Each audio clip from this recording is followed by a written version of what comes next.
మీరు చాలాసార్లు రాగి జావ తాగుండొచ్చు, కానీ ఎప్పుడు ఇలా వాటర్గా ఉండి మీకు బోర్ కొట్టుండొచ్చు కదా. సో ఈరోజు మనం ఒక కొత్త రెసిపీ ట్రై చేద్దాం పదండి.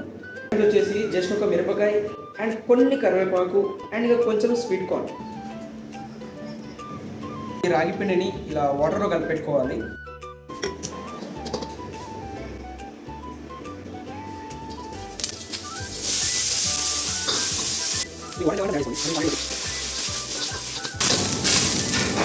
తీసుకుందాం.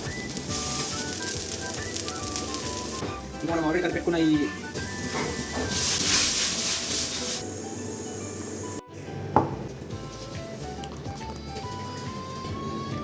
ఒక 2 minutes తర్వాత మనం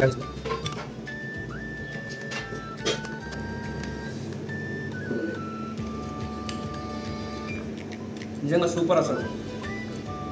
ఇలాంటి రెసిపీస్ ఇంకా కావాలనుకుంటే మాత్రం మన రీల్ని ఇప్పుడే షేర్ చేసుకొని మన పేజ్ని అయితే ఫాలో అయిపోండి. ఇంకా ఎంతమందికి వీలైతే అంతమందికి షేర్ చేయండి. ఇంకొంటా మరి.